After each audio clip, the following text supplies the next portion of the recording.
What's up, guys? EJ Stewart, Kendall Stewart here. Another NBA draft versus video coming at you right now. We're going to be talking about two of the top wings in this draft. Sophomore, Bennedict Mathurin from Arizona. Freshman, AJ Griffin for Duke.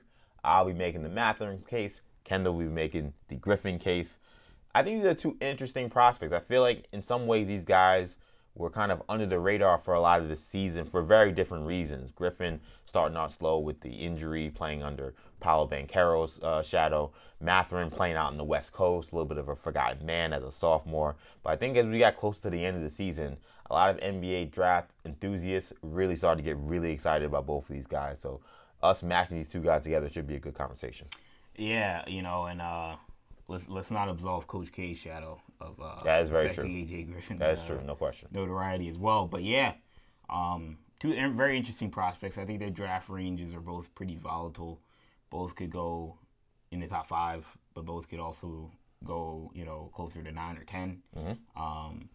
So I think when you're talking about being in an NBA draft war room, whatever team drafts both of these guys will be having this debate. About which guy, because they play the same position, they do similar things, so you'll have to decide. And I think a third guy in that conversation will probably wind up being Shaded Sharp if he enters the draft as well. But those are going to be guys that, at the wing spot, teams are going to be considering. So, again, I'm making the case for AJ Griffin, but did you want to start with Ben Mathurin? Yeah, I'll make the case for Ben Mathurin here to start. And to me, look, Mathurin, first of all, he's a well-built slasher. Score on all 3 levels. He can score from deep, he can score from the mid-range, and he can score at the basket.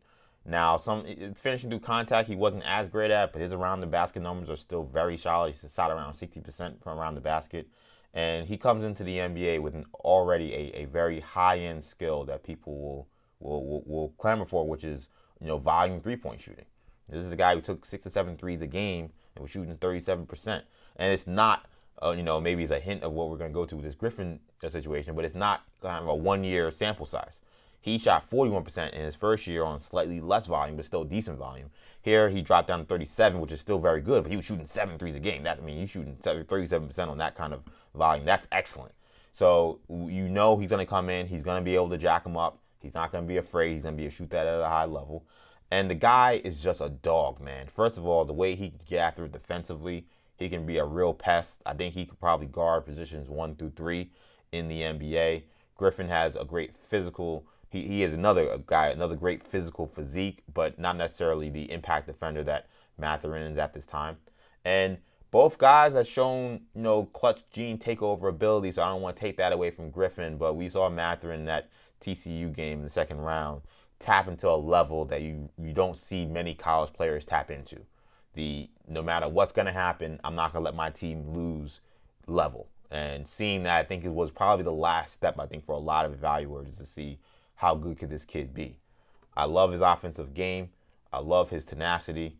And to me, I think he's one of those guys where if he does fall a little bit too far, I think he'll end up being a steal. If this guy didn't play on the West Coast, if this guy played at Duke or at Carolina or at a place that maybe had a little more visibility, Pac-12, get your act together with your TV deals, I think we would not have a conversation or discussion about whether this guy is a top 10 pick or maybe even a top 8 pick. I'm really high on Bennedict Mathurin. So that's my case for Mathurin. What do you guys say for AJ Griffin? Yeah, look, full disclosure, I love Bennedict Mathurin as a player as well. I do like AJ Griffin better. To me, it's hard. And look, you said a lot of good things about Mathurin. The one thing I think he does have over Griffin is I think the versatility of his scoring ability and his his shot creation ability, his ability to shoot off movement. He's got all of that. What I love about AJ Griffin is, first of all, again, you talk about a player that's a freshman who missed the start of the season with injuries and was able to come back and right out of the gate, maybe came out the blocks first couple of games a little bit shaky. Yeah. But as the season progressed and he got more comfortable and got more healthy, we saw a player that was a top 10 prospect coming out of high school for a reason. And he was a top 10 player coming out of high school, more so for what you talked about with the frame and the athleticism and the physical prowess. And it wasn't really about his jump shot. No. And all of a sudden, he's a guy who came back, for a lot of the season, a 50% three-point shooter. Ended the season at 45% from three.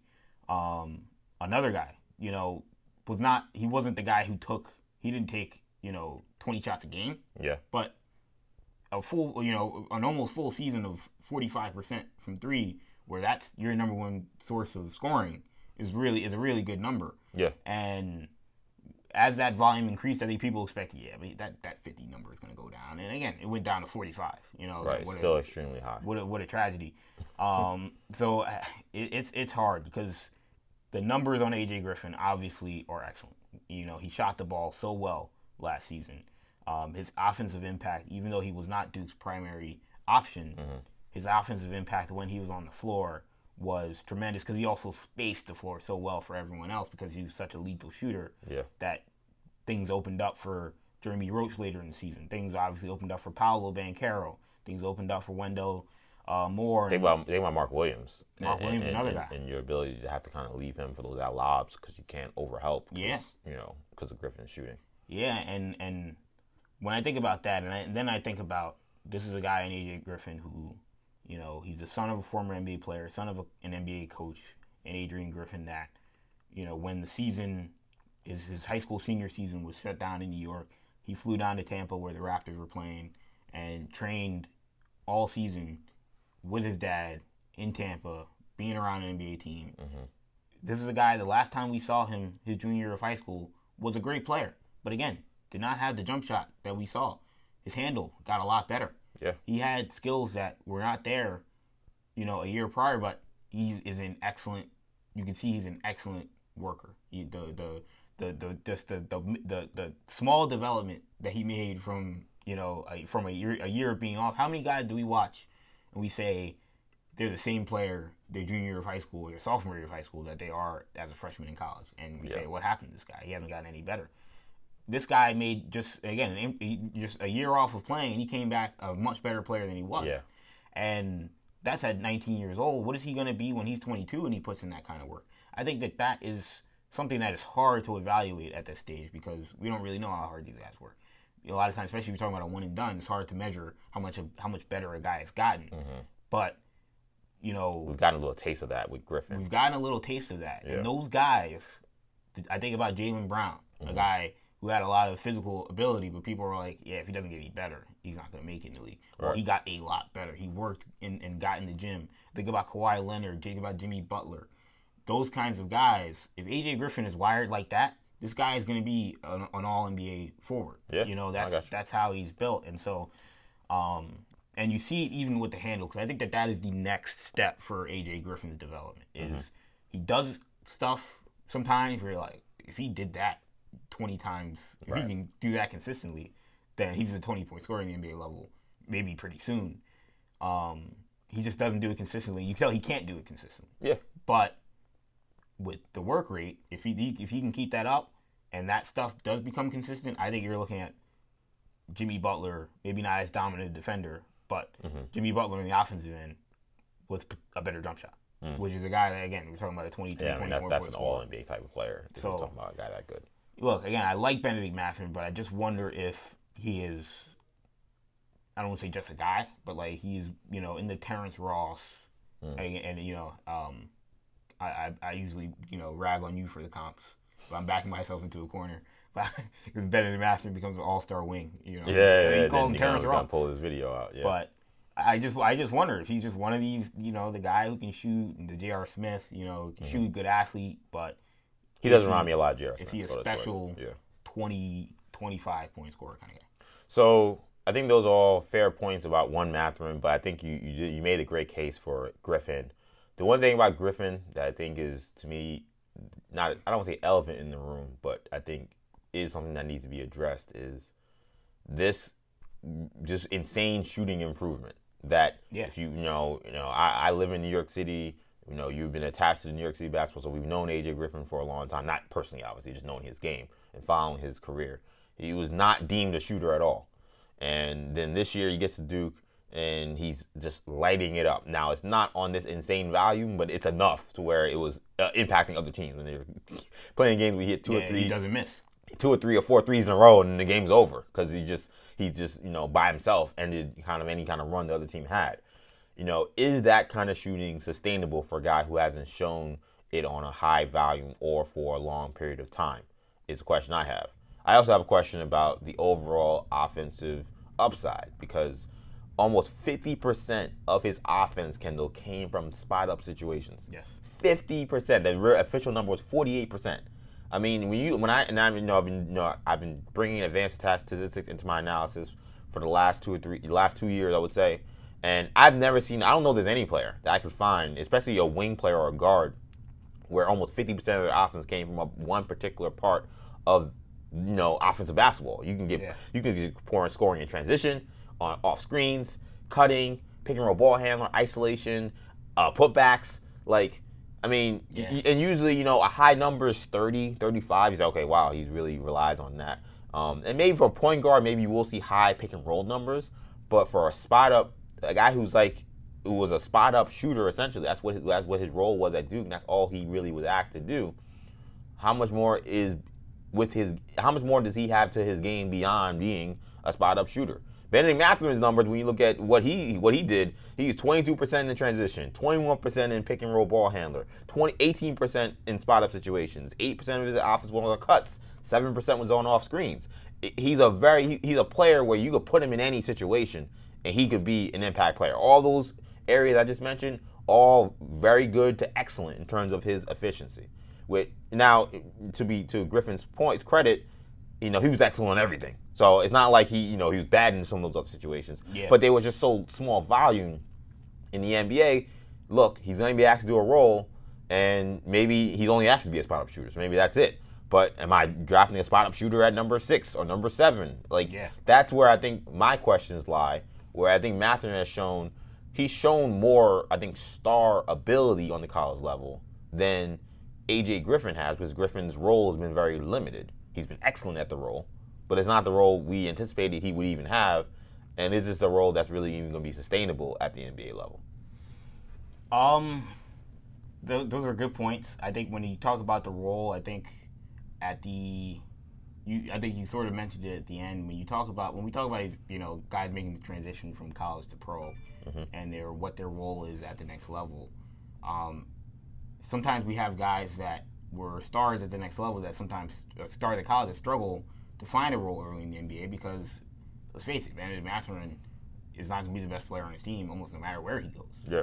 And he's not going to be drafted in the top 3. Yeah. So, he may not be a starter. So if you're talking about trying to fit a role and find a role for a guy like Bennedict Mathurin, who's never had to be a guy who just he did it a little bit his freshman year as a role player, but wasn't as effective of a role player, as a freshman. And we're talking about a guy who now has to adjust from being the man at Arizona, where he did a great job of doing that, to now you're getting 7 shots today. You got to make 4. We need you to make 4 of them, and you got to make the 2 big ones that you get. Right. A.J. Griffin has done that. Right. And he's done that at an extremely high level. Yeah, and in high-pressure situations, pressure situations. Playing for a team like Duke. He knows I'm not getting 20 shots today. Right. I may not get 10. I may get 5, or I may get 8. I may get 4 threes, and I'm making 3 of them. Or I'm making 2 of those threes. I'm making 4 or 5 of my 8 shots. And he's done that, and that was also tough for a guy coming out of Archbishop Stepinac in New York that was the man, in high school. And he somehow made that adjustment where he wasn't there from day one at Duke because of injuries, and he found a way to fit onto the team in a way that shocked me. I thought it was going to be hard for this kid to come from high school, missing the first couple weeks. I mean, even Jason Tatum struggled early on at Duke with that transition to finding his role. A.J. Griffin made the transition after a couple rough starts very seamlessly. The thing that does concern me, one of the things that concerns me about Griffin is obviously I don't have the medical, so I don't know. He's had a history, knee issues, ankle issues. Obviously, he wears the knee pads. You don't want to overthink about that stuff, but it is, and you can tell he's got the way he moves his gait is sort of awkward. So you wonder if some of that is injuries or if that contributes to his injuries and whatnot. But again, I think you talked about it. If you're looking for superstars and if the development does stop at some point, and you're like, this is what he is, I think he's going to be a good player almost regardless, unless the jump shot is a fluke. Right. If you're saying this is what he is, you know, is that guy? That guy, I think in today's NBA is still very valuable, but is he like more of a Dylan Brooksy kind of guy, where again he's a good shooter and can play some defense, but he's just 3-and-D. He's not going to give you anything above that. Whereas Bennedict Mathurin, like you said, from a ceiling perspective, you know, you see a guy he's shown more. Yeah, right. Not to say that he has more, but he's shown more. Yeah, he's shown you a guy that can be a 20-point scorer at the college level. So from that perspective, that is real. And I think one other aspect of Mathurin's game that's underrated is because he didn't have super high assist numbers. But if you watch the film and you watch those games and you see some of these passes he hit Koloko with, some of these no-look passes, some of these alley-oops, he's a good passer. He could be a little turnover prone. He's going to have to keep the turnovers down. Now, turnover numbers weren't high either, but when you do that assist-to-turnover ratio, it's like 0, or 1-to-1, which is not what you want. But I mean, he flashes some passing ability, some offensive creation ability, some primary ball handler ability. I'm not necessarily saying I want him playing point guard, but if he was your secondary ball handler or you wanted to put him in action with some of your role men, he's shown he can be very effective. So that again, that's another aspect because of Griffin. Griffin can do that. Coach K and Duke didn't ask him to do anything else but shoot, and I get it. The guy made every shot, so I understand why you'd want him to do that. Yeah. But these end up creating other questions about his game that I don't have for Bennedict Mathurin. Mathurin is a superior athlete. He has high level. Yeah, he can. I may hesitate to say elite, but he has high level NBA athleticism. Yeah, he has posterizing kind of athleticism. Yes. We saw that in the TCU First game step, as well. his twitch is at a high level, whereas AJ Griffin is an average NBA athlete. Not special at the NBA level from an athleticism perspective, which is why the projection is banking on his skill development. What I'll say is that, again, he developed his skills to an elite level, at least his jump shot to an elite level. Just a short amount of time. In just a short amount of time.